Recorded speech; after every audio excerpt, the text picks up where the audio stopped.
I'm Laurel Biebersdorf, strength and conditioning coach. And I'm Dr. Sarah Court, physical therapist. With over 30 years of combined experience in fitness, movement, and physical therapy, we believe in strong opinions, loosely held. Which means we're not here to hype outdated movement concepts. Or to gatekeep or fearmonger strength training for women. For too long, women have been sidelined in strength training. Oh, you mean handed pink dumbbells and told to sculpt? Whatever that means, we're here to change that with tools, evidence, and ideas that center women's needs and voices. Let's dive in.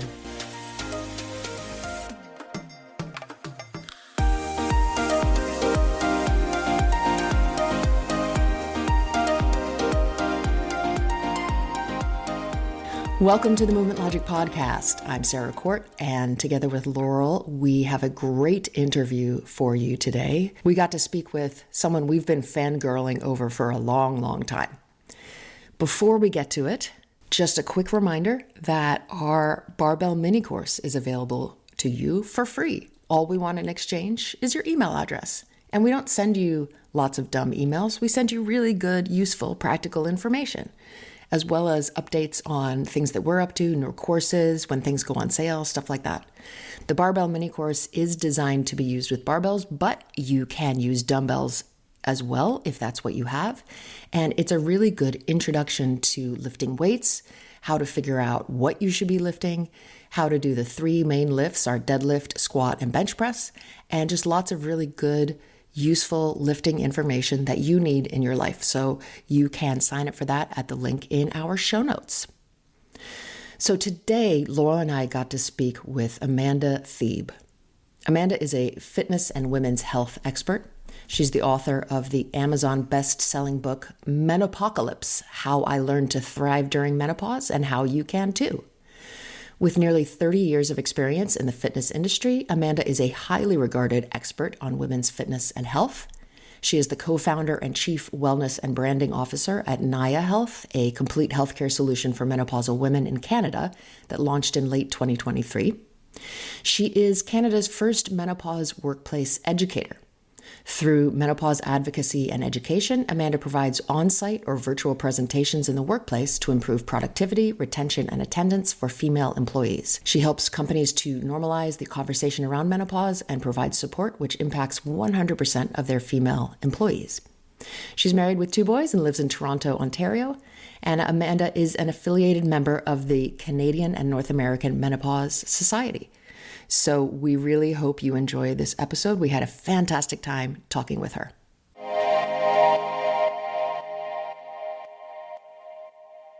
Amanda, thank you so much for joining us today. We are thrilled to get you on the pod. We have been Instagram fans of yours for a long time, so it only feels right that we finally get to talk to you in person. So thank you so much for spending some time with us this morning.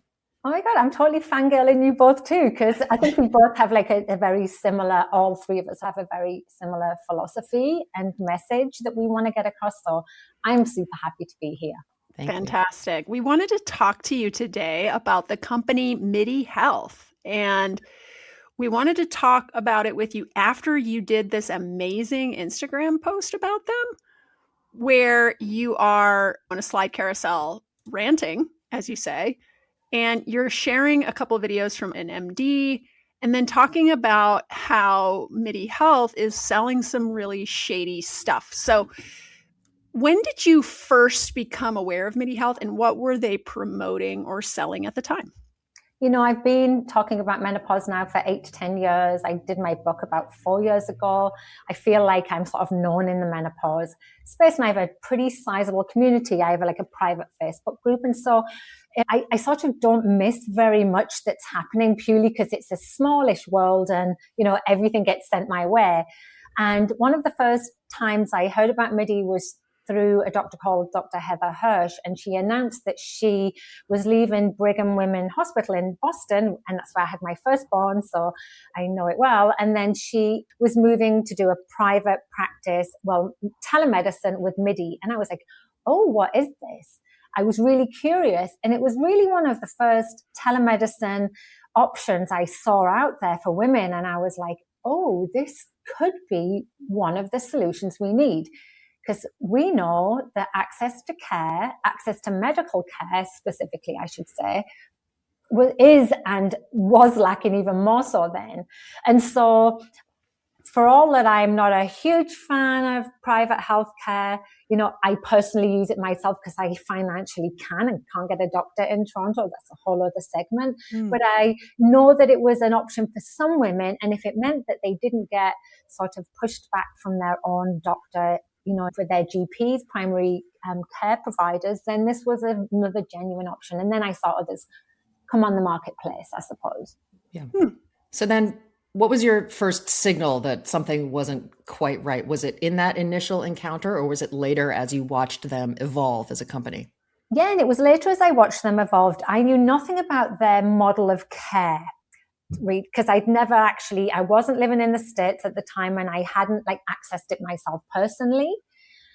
But what I did start to get a few amber flags, not quite red flags, was they had a blog and they were talking about things, and they were talking about hormone therapy. And it became very clear to me, the CEO, I think it's Joanna Strober, did a lot of talking points, and she was sort of putting menopause hormone therapy, or HRT as they called it then, as the holy grail, as the panacea, as the magic pill that everybody should have, and using marketing points that weren't sticking to the evidence. Things like, it can help prevent premature death, it can help with Alzheimer's, etc. It was linking things in a very vague way, but enough to spark that, need in a woman who are missing out on something. And so that was actually not the model of care, but the actual messaging that was going out there. And it was something that was happening across the board, and they were just part of the problem, I thought. Other than companies came on the marketplace, like Genève, for example, that was another company that came on. And I then thought, I'm going to spend some time looking at them. And I saw stark differences. I saw Genève coming out with a model of care that was we will spend time with you, we will do your insurance, and we will give you a menopause certified provider, and we'll spend time with you. And then they weren't making these false promises. And if ever anything wasn't quite right, I could reach out to them, and their medical director, Rebecca, would come back and go, no, this is what we know. And I just felt I just did, when you just get that ick, I got the ick was big, and it then just got more icky. So would you say that Genève and Midi Health are kind of foils of each other, that you feel like Genève is doing it the right way and Midi Health is not? Yeah, I feel like they're two sides of the same coin. Interesting. For sure. And then there's lots of other players out there. And, while I'm trying not to shit all over them completely, because I do know some women go to these companies like Midi and get the hormones they want, right? But we know now in this current marketplace, you can get anything you want. You can get anything you want. I actually tried the other day to try and get a GLP-1 that I would pay for out of pocket, and lied. I'm a slim woman. I don't need GLP-1s. And I got it. I got it within 5 minutes. Wow. There's a way for everyone to get anything they want now. Yeah. And that's sort of what I started seeing. Women were like, oh, well, I just needed hormones, so I just went there and got them. Right. And it was like, okay, well, what about the menopause is known as that, as symptoms of exclusion. The whole point is when you go and see a medical provider, they're supposed to do is it your thyroid? Is it something else with your heart? Is it something we should be looking at outside of menopause? It doesn't happen. We know that doesn't happen. But the idea that you go to someone and they just give you hormones without really looking at contraindications, without really looking at full medical profiles, all of those things, to me was well, this isn't actual access to care. This is access to medication. Right. That's what it looked like to me. And to your point, you could just as you did, fully lie online. You can say whatever you want. There's nobody checking that you, in fact, needed to lose weight, right? Because there's no person looking at you, or taking measurements in person, kind of thing. Yeah, I know, and it does worry me a little bit. But on the flip side of that, I also have women in my community going, I'm so desperate. I'm fighting my doctor every single time I go. he doesn't believe this, he doesn't believe that. I mean, I try and do as much as I can from an advocate standpoint. I consider myself a menopause educator and advocate to say, these are the things you need to prep for your doctor's appointment. This is how you can make it successful. These are the menopause guidelines. Go in and you drive the conversation. But it's really hard. And when you're feeling like crap, how many times have you been to the doctor and just cried and went, I don't know what's wrong with me? And I think that what companies like this have done is they've filled in a needed gap to access to care. But when you start to then take money, and this is the bit I want to get to as well. This is the meat and bones of like why I got pissed off the other day. Is because when you start to take money in, it's not access to care, it's access to what? Access to products, access to things that aren't evidence-based. Yes, it actually is that. Because it has to be that when you're servicing a high interest loan. And that's what this company, Midi, did. What do you mean by servicing a high interest loan? What does that mean? It's so interesting, because obviously I'm not a financial person, but I'm very much in that sphere because of friends and actual husband. So I understand this world fairly well. So Midi recently made an announcement and they were really happy about this. They were on Series D venture capital investment. Series D means that they've already asked friends and family for money. They've already done angel investing, which is people who put money into the company that don't really want a return. They've done other series and A, B, C, and D. And now Series D, the last lot of money that they got invested into the company was for $100 million. And it gave the company a valuation of $1 billion. And I think we need to let that sink in, because that tells us so much. And despite people like Tams and Fidel saying, I was there at the beginning, I'm so happy to have invested in this company. And Joanne Strober, I hope I'm getting her name right. She's Joe Strober saying, we're the unicorn in this, we're doing this, we're making... I don't think it's a good thing. I actually don't think that what they're showing is that women, the narrative that they're saying is women have needed care for all this time and we need this money to give them access to care. And I think that's a false equivalency. I don't think that's true. Gotcha. And then when you say it's valued at $1 billion, but the investment was, $100 million? Yeah, $100 million. They've already I think they've had $250 million investment today. So when you say a high interest loan, you mean like they're kind of on the hook now. They've got to perform financially. So their incentives are to just make as much money as possible now, right?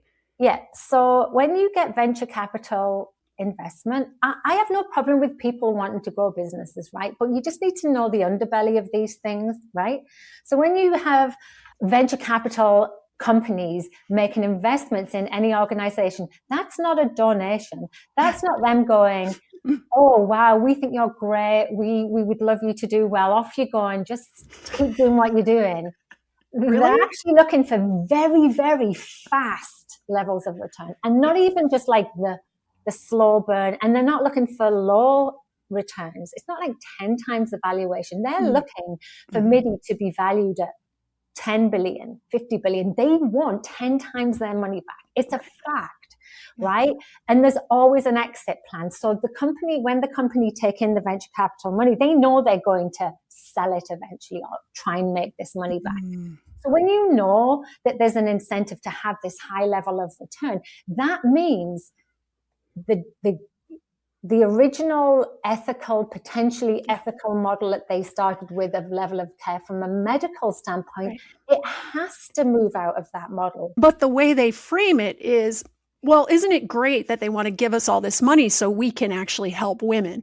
But what ends up taking place is that we're actually going to sacrifice helping women to be able to give these investors 10 times a return on their initial investment. Is that right? It has to be. There's no other way to look at this. And something's got to give, right? And so, there's only so much money to be made in hormones. There's only so many women going through menopause, and menopause only sort of lasts for so long. Most people when they're on hormones tend not to stay on them forever, even though people say you can stay on them long term. The statistics show that isn't. So they can't base their model on, we're going to keep these people on hormones.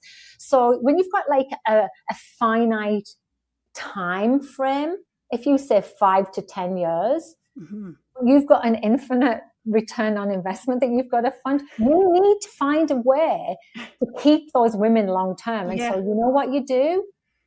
You turn low-cost evidence-based medicine into high-yield return wellness products and messaging like longevity. Yeah. Speaking of which, Midi presents itself like a medical clinic, but it also sells wellness and other, unproven supplements like rapamycin, which is a supposed, quote unquote, longevity supplement.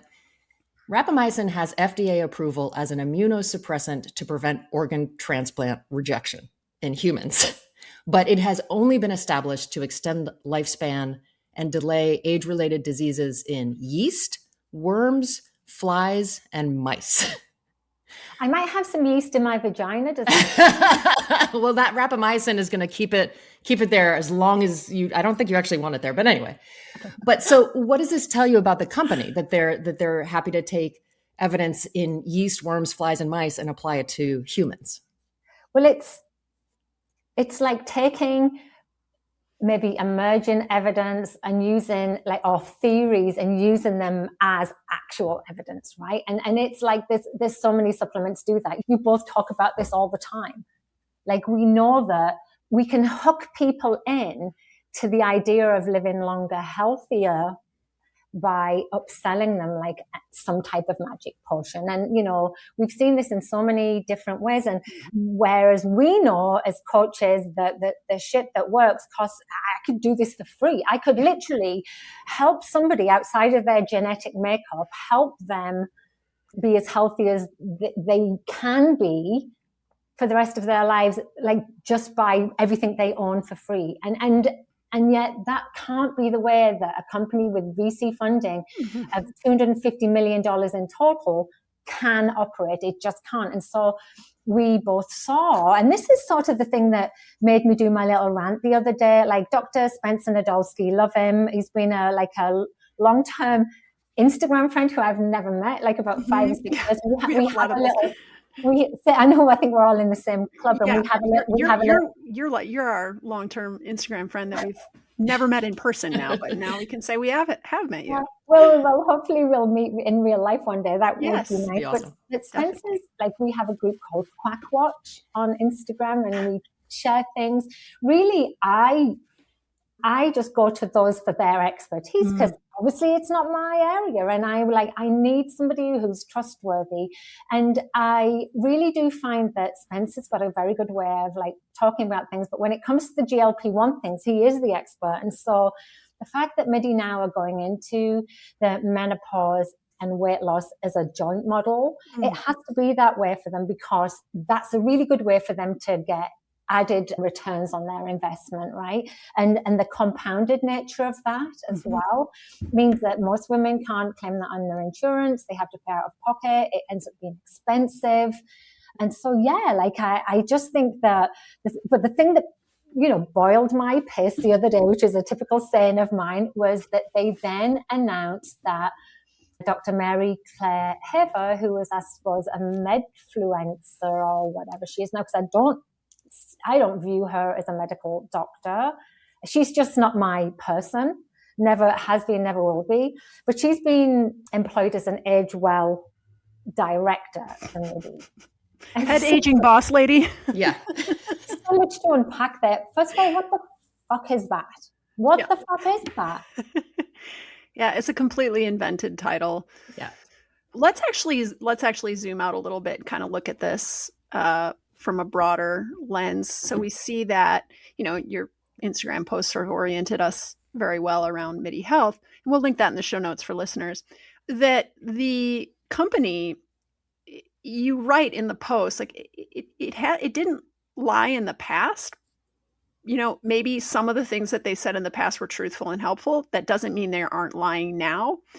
And we kind of see that happening too with the evolution of Mary Claire Haver and other doctors who are a part of the quote menopause who started off doing what their followers called helpful, honest work. And then many of their followers soured on them when they realized, like, man, these doctors, all they're trying to do now is take my money by selling me stuff that, some of their followers are wise to, don't have any evidence behind them.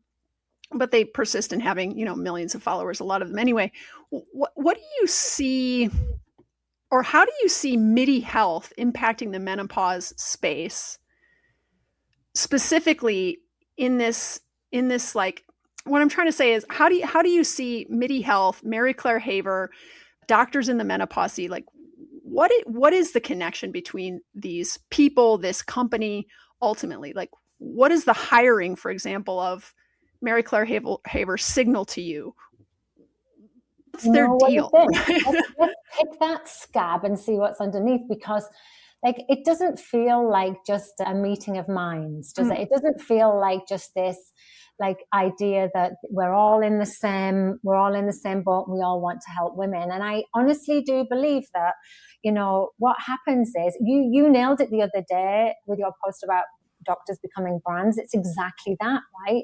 Like, I actually have never been able to follow Mary Claire Haver from the get-go for actual personal reasons that I can't really share, but it was to do with cyberbullying of a very good friend before. And then I also lived in Texas, right near Galveston, and was following her Galveston diet and was like, ugh, that's nasty, right? That's nasty. And I was like, so I'm going to keep an eye on her, and then met her in person, solidified my viewpoint. I'm a nothing to her. I'm like an ant underneath an elephant as far as she's concerned. But regardless, my own viewpoint is that I don't believe she's a good person.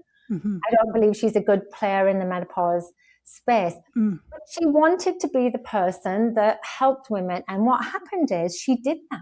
She spoke to women when nobody else was listening. I mean, obviously others in the space were talking about it, but she spoke about it from an air of authority. And when a doctor comes on, similar to Dr. Louise Newsom in the UK, and somebody who has ignored you in the medical environment outside for years, suddenly someone's saying things and you recognize yourself and you feel heard for the first time, then you're going to start building up a loyal fan base. And I get that. And I don't think the onus should be on any of the women who follow them. I think that it's so easy for these people to come on and say, I know the answer that nobody else can tell you. I actually have read the data. I know you don't have time. I'm able to provide you with the solutions that nobody else will. And those that appeal to authority, I hate. The idea, that fallacy that because they're doctors, we have to listen to them. We're allowed to challenge them, and we should, right? And then when you start to get famous and popular, and then you can, realize you can monetize that. I'm not against people making money, but when it comes in unethical ways, then I have a real problem with that, because when you're selling weighted vests and turmeric and whatever other supplements that she's selling, then I want to push back on that, because there's so many other ways of doing it. And if people want to buy them, fine. I'm not trying to diminish any woman's experience or tell them they've wasted their money. But what I am saying is, this is really sophisticated manipulation of women. Really sophisticated manipulation. And we do not need all of the bells and whistles that they're selling. In fact, in the big scope of everything, of menopause, this is what they're selling you, and that's what they want you to buy. And this is the stuff that will help you. And this is the stuff that's free. This is the stuff that, it's difficult, it's hard to stick with, but it's not going to make them any money. Right. And so I'm pretty jaded. Obviously, you can tell this. And it's because I come from a health and wellness coaching background, and I know the things that work. And I also am okay to change my mind. I was a big follower of Stacey Sims back in the day, because nobody else was talking about human physiology in women, until I started looking into it more myself. I just was like, oh, actually, it really isn't very robust at all. There's menopause throws a spanner in the works, and it's really shitty trying to exercise and lose weight and do all of the things. And it's really big hurdles to jump over. But the actual science, the base science, stands really solidly. And so it was like, I feel like I keep having these huge letdowns and disappointments. Yeah. And I just think women deserve the truth. But when you're on social media just a few minutes every day, as women are, they're going to say, oh, there's Mary Claire Haver saying I have to have a weighted vest. And 20 fucking people have just walked by my house wearing them. So people are listening, right? Yeah, they're listening. Yeah. It reminds me. It reminds me of the stories I hear from my 7-year-old daughter when she comes home from elementary school about, the kids that don't have friends, or maybe, are bullied here and there, and like how easy it would be for somebody to, be friends with somebody who doesn't have a lot of friends, right? And then suddenly start, taking their lunch money, right? Like Mary Claire Haver is talking to us. No one's been talking to us in the past, talking about our problems, offering us solutions. I want to be your friend, but I also want to take all your money. So I'm going to make you think I'm helping you by selling you shit that doesn't actually do anything for your menopause symptoms. And it's going to cost you a lot of money. And it's going to be really easy for me to, make a lot of money off of you. I mean, it is really an incredibly sophisticated, age-old manipulation technique that we should be familiar with by now, but it's hard to spot it. Because we're in this new era of like menopause awareness, right? As you said, there's a gap, and it's being filled, right, by these grifters. And we need to take a second. Like 10 years from now, we'll be smarter, but right now we're pretty stupid about it, and we're letting it happen a lot. And when I say we, I mean just women at large. It's cyclical. We see this playbook. It is the wellness wankery playbook. Like, it's gone on since the snake oil salesman of like Midwest America, right? Like I've got it. Nobody else knows it. And you're reaching out to really vulnerable women that I like personally look back at my own menopause. Like, and that was like, can't even do the math because I'm menopausal, but like, I don't know, like 10 years ago or whatever, I started going through perimenopause, and I'm in menopause now. And I was like, didn't recognize myself. I was hurting. I had depression. I hated myself. I hated people. I just wanted to find Amanda again. And I would have done anything to feel better. And when you take a vulnerable set of women and they've potentially got higher disposable income because we're in our like midlife, the middle class is thriving type thing. And so you've got that. And then, their mates are all doing it. And so you've got the peer pressure. I feel like it's a really easy grift to get into. I think so. And I look at like the sort of platform I've built, and I know I could have made a ton of money on this. I've had so many opportunities, but from an ethical standpoint, it just makes me balk, right? I actually don't know how these people sleep at night. Yeah. Were you also not a bully in elementary school? Also, anyone's lunch money, Laurel. Yeah, exactly. I mean, I think it does kind of come down to ethics at the end of the day. And like, I know it's not so simple, but sometimes it is, right? Are you a good person?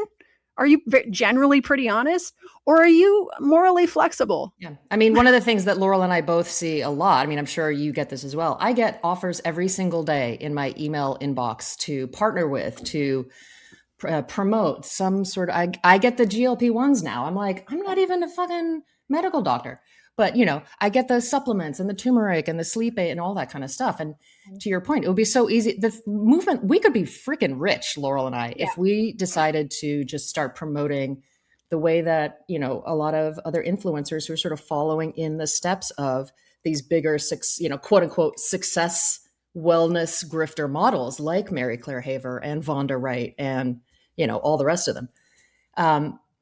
I just have to go back and say, thank you so much for saying the phrase wellness wankery, because I think that's going to be my new absolute favorite. And I'm going to start saying it because it is wellness wankery. Yeah. and Laurel said something that I sort of want to like go back to as well. And it was like, it's it's a model that's well played out. It's not new. These people do this on rinse and repeat, and menopause will come and go, and something else will come along. We called that the menopause people would move into longevity because they had to have something else. Right. But I actually don't know that everyone does see that, because it's so sophisticated and so easy to sort of get caught up in it. Yeah. Right. We've all been caught up in something or other. And, you know, we ultimately find people that we trust. We may never have met them, but we trust them. And so if that person then says, look, it works for me, I really, truly believe in it, then chances are people are going to buy into it. Yeah. But it's no different to your best mate from school, Facebook Messenger, and you said, I haven't seen you in ages. Would you like to get a coffee? Mm-hmm. And he's really selling Arbonne. Right. Yeah. You know, and I just think that like the onus can't be on the person who buys into it. But what happens, and I wonder what you think about this, is when I look at these people, there's like a system that happens. It almost becomes cult-like. It almost becomes like evangelical in the following, because if you call somebody out, even in an ethical way, like I don't care for the person, Mary Claire Haver, but I also don't wish her any ill. I've got no feelings on her. I just know she's not my person.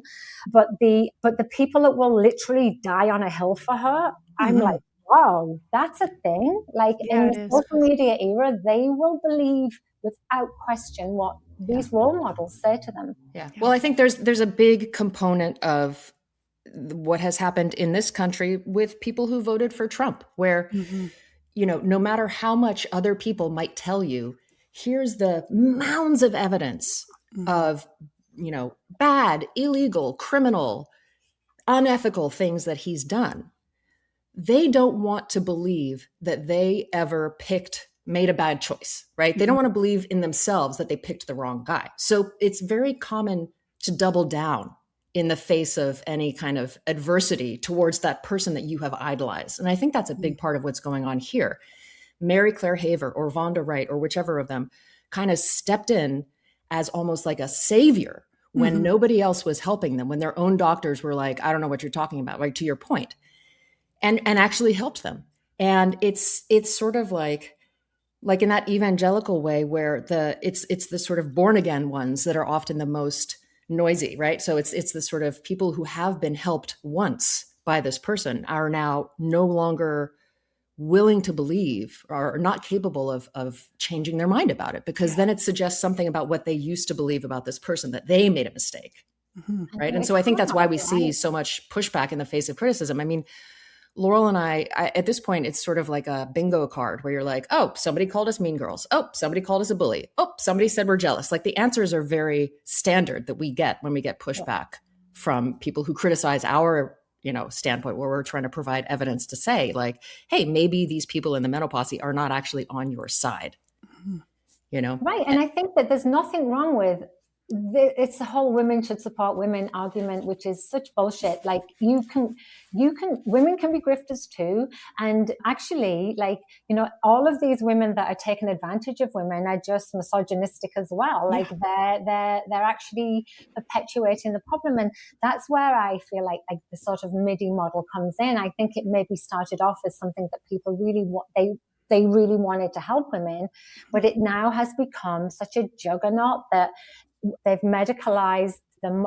Sorry, they've moved away from a medical model to profiteering from the wellness space, and then introducing predatory sort of like marketing tactics to get people to buy in. And so I'm seeing ads all over the place now. And I don't say I'm not interested because I want to see them all over like Facebook usually, because that's where all of us like middle-aged women hang out really, right? And it can be like, for example, I saw Vonda Wright the other day and she was saying, these are the 5 things that made my skin awesome. And this is why I look so brilliant. And this is why I'm gorgeous, etc.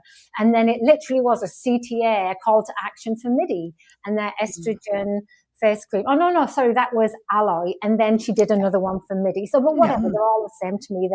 But, you've got them selling things like arousal cream. It used to be called Scream Cream, which is a non-evidence-based and compounded cream. And I think I'm going to just check now, it retails for $68.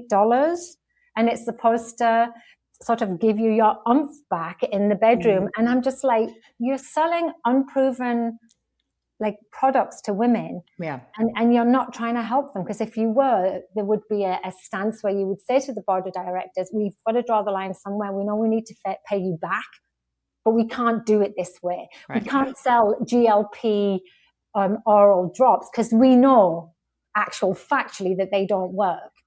Right. So we're going to have to lie to you to get your money. Right. Yeah. We're going to have to manipulate and lie to you. Yeah. To your point. So they have, I was going on Midi's website, and I mean, just from a website design standpoint, it's a bit confusing to try to find whatever you're trying to find. It's not hard to buy anything, but it's hard to sort of, I found it a little hard to navigate, but anyway, they have this, what they call custom RX, right? RX stands for prescription, obviously, where they are selling what they call, quote, science-backed prescription solutions.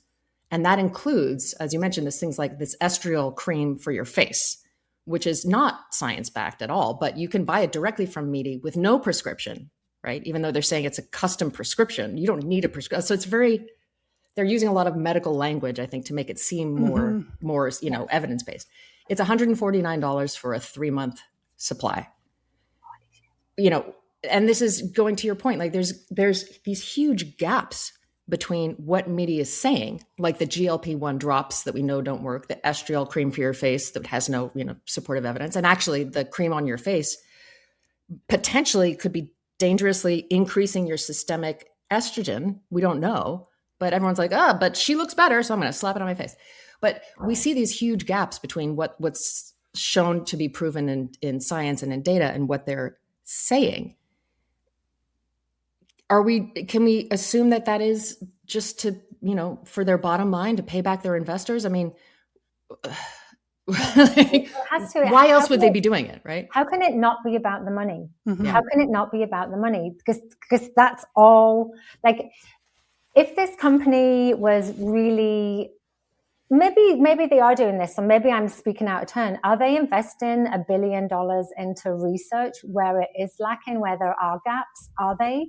Because that would be something that would actually put them up a notch in my book. I would be like, you know what? I take it all back. You're actually making this money because you want to further women's health science, because the current administration has literally thrown that away.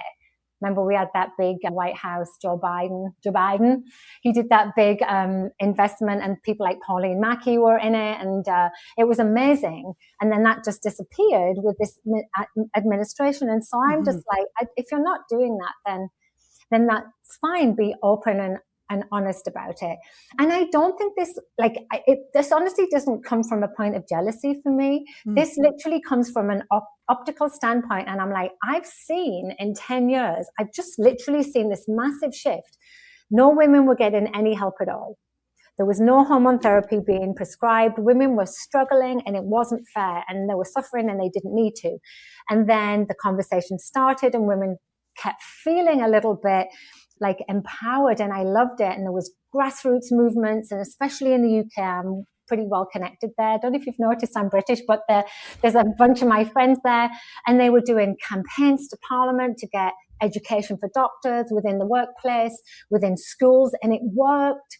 We've started it here in Canada and in the US, and so there was momentum that was really like heartwarming and fulfilling.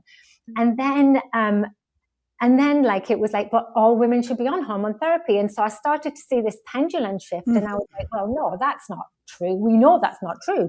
More women should have the opportunity to talk about it. More women probably should be on it than are, if the percentage is low at 5 or 6% of the population, whatever. But like, it doesn't mean that all women should be on it or can be on it. And so having this middle ground conversation with women, it doesn't make you like famous. It doesn't give you lots of clicks. It doesn't grow your account to millions of followers. But when you have someone that says, they've been lying to you the whole time. Actually, hormone therapy will make you live longer, and it's going to stop cardiovascular disease, and you won't get Alzheimer's. And I'm just like, what the hell? Where did that come from? And I'm looking through all of the guidelines, and I'm reaching out to all of the experts, and they're like, no, it's not true. It's not true. But we don't have the voice or the platform to be able to counteract that. We don't have the millions. Or the money. Or the money. You don't have the venture capitalist money. So speaking of which, the pendulum, right? The exaggerations that happen. What are some other claims that you think are especially prone to that type of exaggeration in the menopause space? Oh, well, I think that's some of the main ones is that, there was for a long time, Dr. Louise Newsom, I don't follow her anymore. Maybe she blocked me. I don't know, would say all women should be on hormone therapy because it's essentially going to make us live forever. And that data isn't there. Right? The data isn't there to say that it reduces our lifespan. It can reduce the impact of all-cause mortality, but as soon as you come off it, that sort of stops. We do know that it helps with bone health. We do know that it helps with vasomotor symptoms. We do know that women that have high incidences of vasomotor symptoms, that's your hot flashes and your night sweats and stuff, might have a higher risk of Alzheimer's, but that work's just very much emerging. Dr. Pauline Mackey is your goat for that. Like she's the one that does the research on that. That's her area of expertise. And she says equivocally that if every woman who went through menopause got Alzheimer's, because that's another thing, then every woman wouldn't live till 81. And if we look at the numbers of women to treat who take MHT, menopause hormone therapy, it would be 1 in 2004 women. So only one woman would reduce her risk. And so when you have the people that are running the data saying this, and then you've got the big voices in the social space saying, oh, that's not true. You can reduce your risk by 30%. That's not what the data's saying. And it's, why should we expect women on the ground to go, oh, well, let me just go to PubMed and try and look through that? It's difficult. I find that difficult. I'll read through things and go, have I got that right? Did I actually understand that properly? I have the privilege of being able to ask these people directly. And so that's what I feel like my job is. But for me, hormone therapy is something that should be discussed to see if you're a candidate, but there are absolute contraindications. And there are people that don't do well on it. Actually, that was me. It made me basically have suicidal ideology. It was the worst period of my life. Wow. And there's some women that don't need it, don't want to go on it, right? So they're not going to die young. So that's one of the things I try and find the middle ground on. I think other non-hormonal medications get vilified when they shouldn't.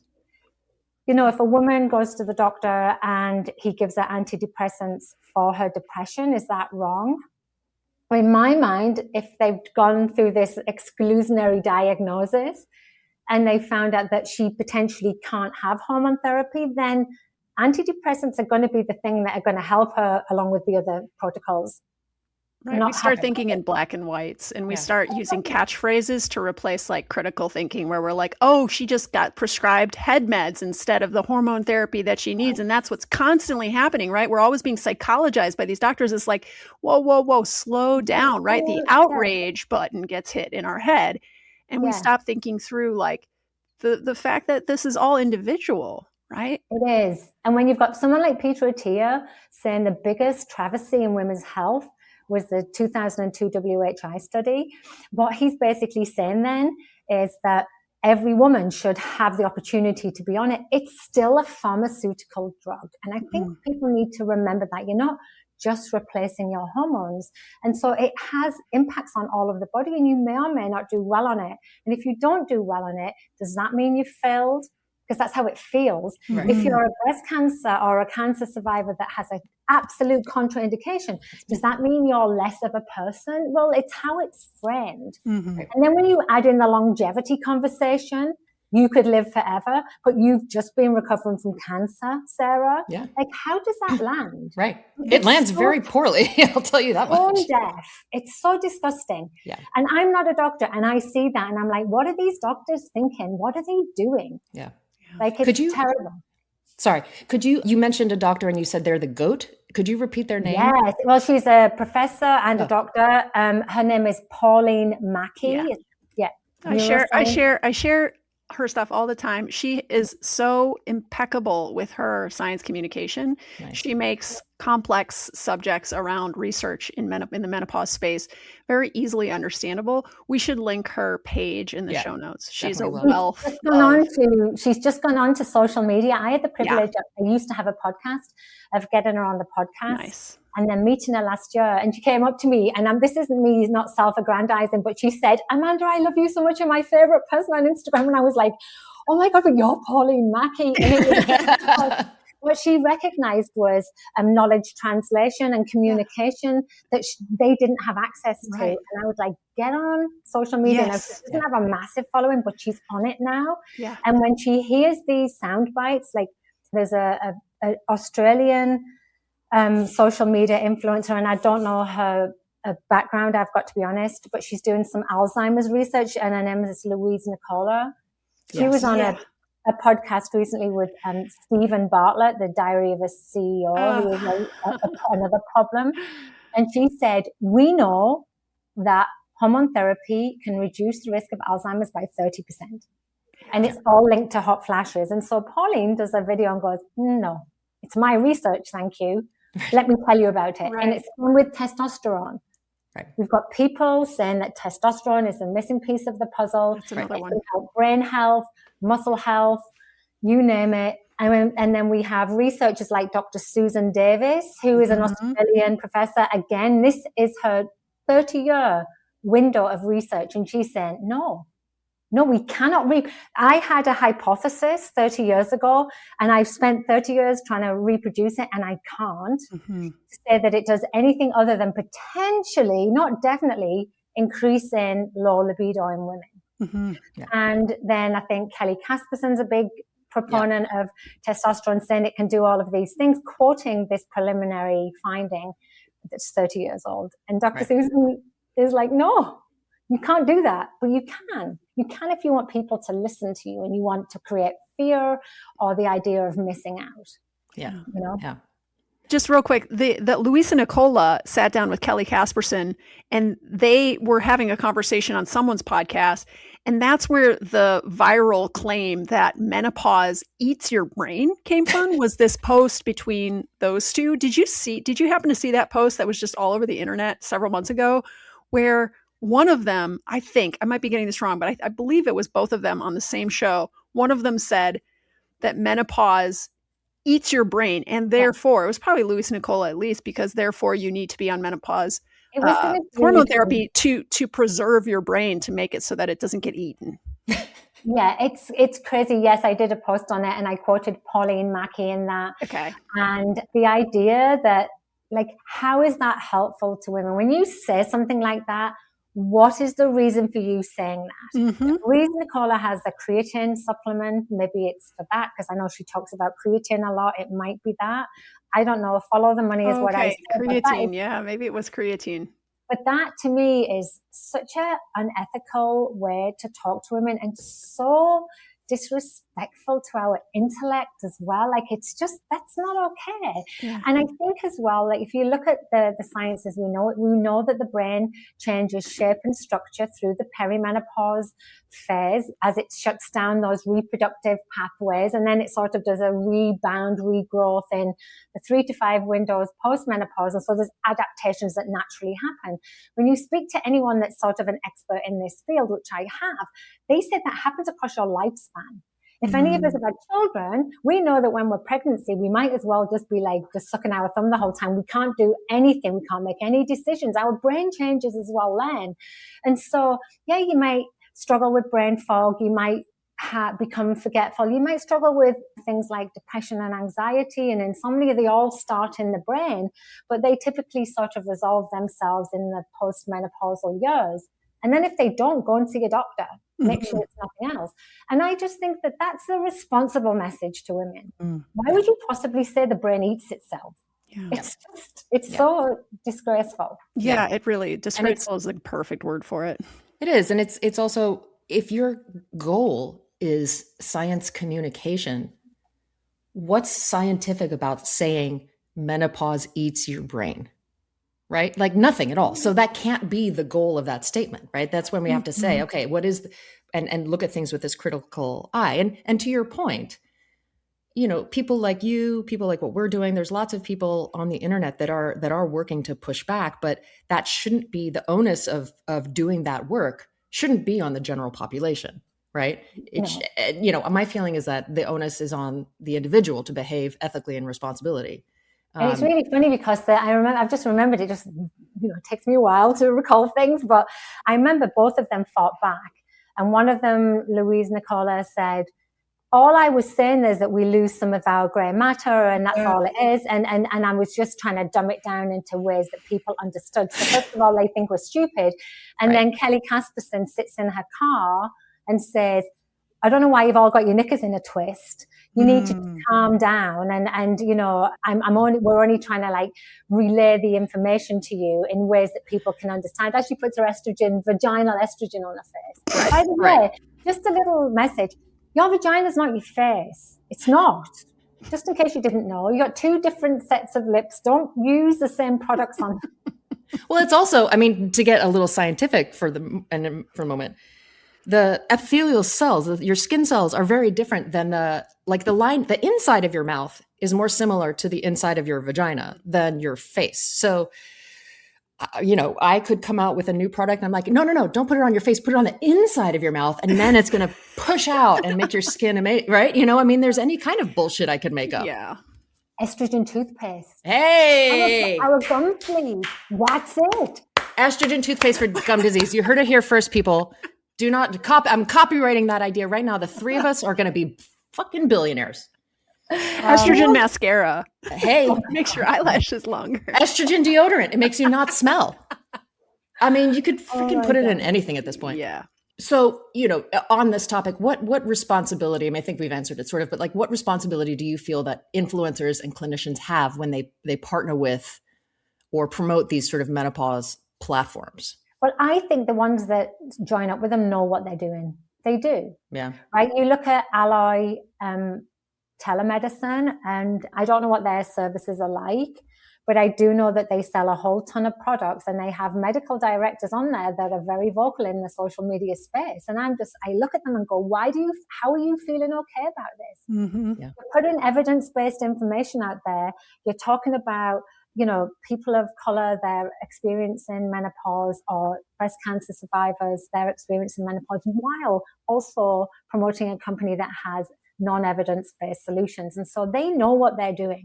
Yeah. And there are so many really good doctors out there that are towing the line and that are being more vocal, and I love it. Yeah. And you don't have to personally attack people to get your message across, but it's really important that I don't want this to be my job any more than you do, but I think it's really important if you know something to be accurate and you want to put the information out there, you can. And it's not being a mean girl. It's actually just reassuring people and telling them what the science and the data is showing. Mm-hmm.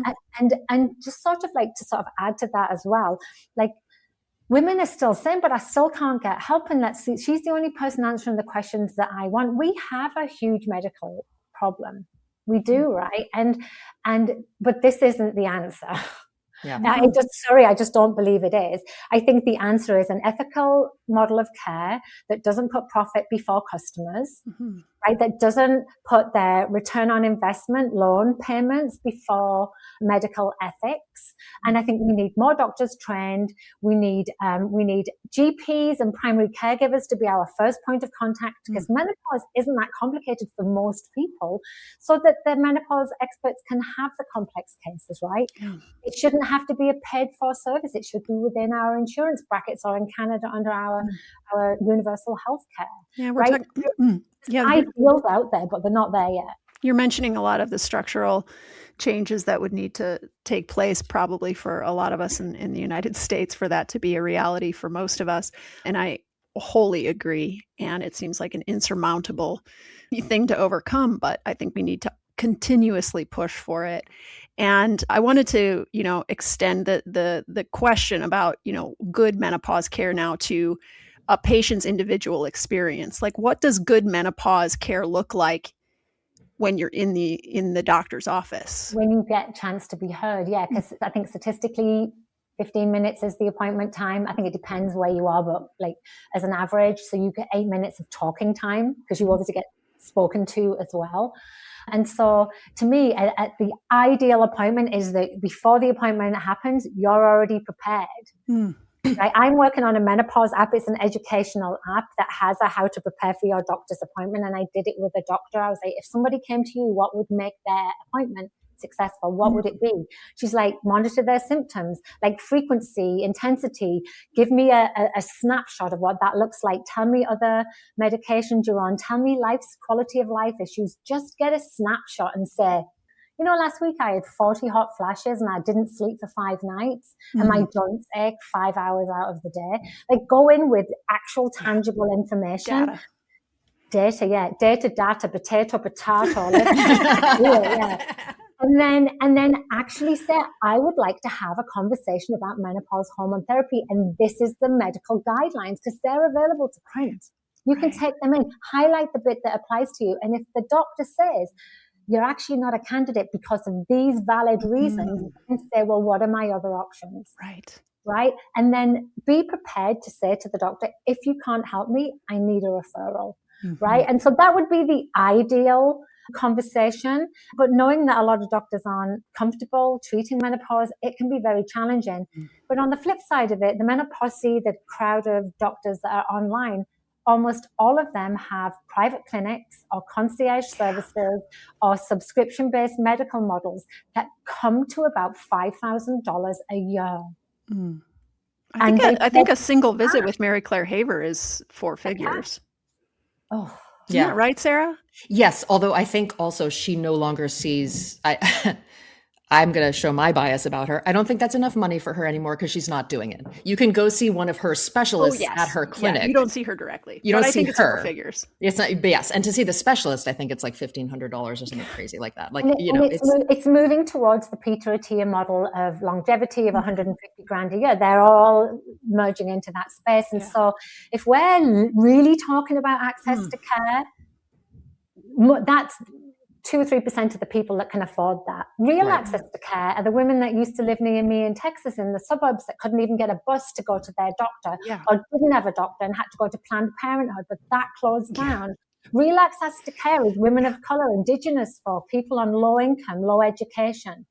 And these people, they're not on Instagram watching Mary Claire Haver going, oh yeah, I'll go to her clinic. It just drives me crazy that when you look at the whole social determinants of health, menopause is a privileged medicine at the moment. Yeah, it is. And something I'm picking up on a lot from this conversation, which hadn't occurred to me yet, is this trend toward, okay, menopause therapy becomes longevity therapy, right? So we've got to extend the lifespan of our product offers. So once you're past the tough period in that transition to menopause, now we're going to sell you, right? We're going to pivot and we're going to sell you on longevity, quote unquote, medicine. And so, let's watch that space, because I think that is a trend we are definitely seeing already, and it's probably just going to get worse. That's exactly it. You've nailed it. And it's because they can't lose the customers. They have to watch the hook. And the hook is that pivot. Right. Yeah. Just put different bait on it.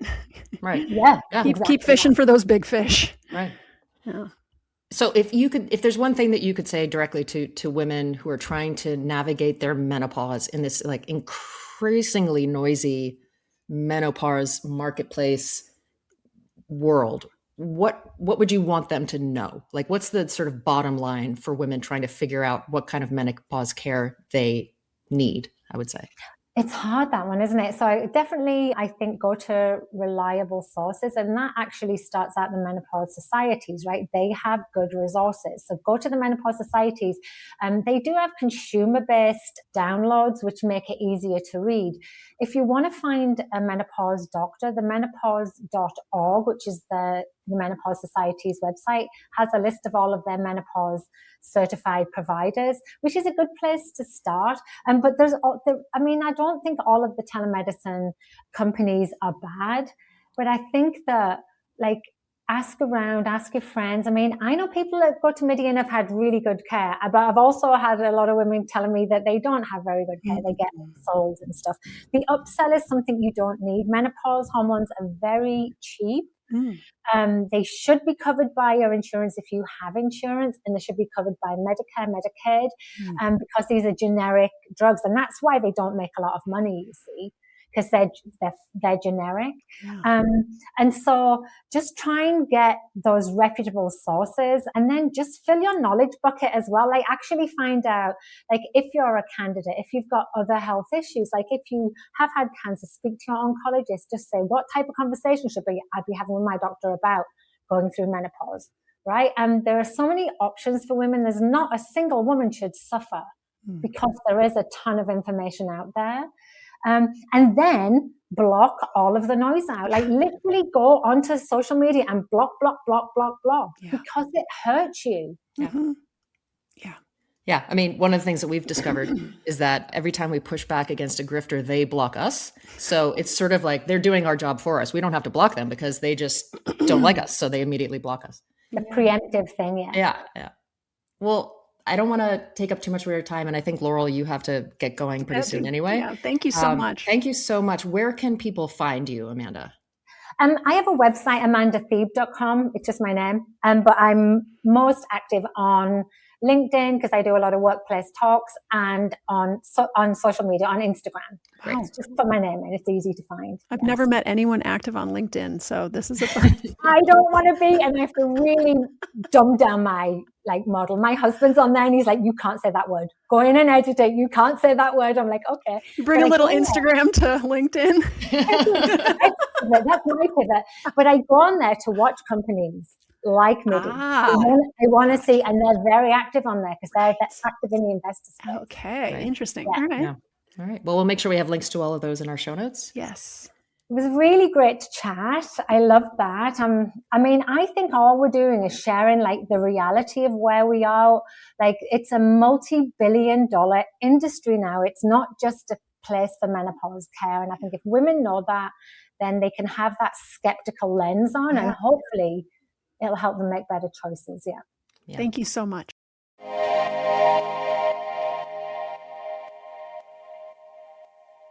All right, everyone. We really hope you enjoyed that episode.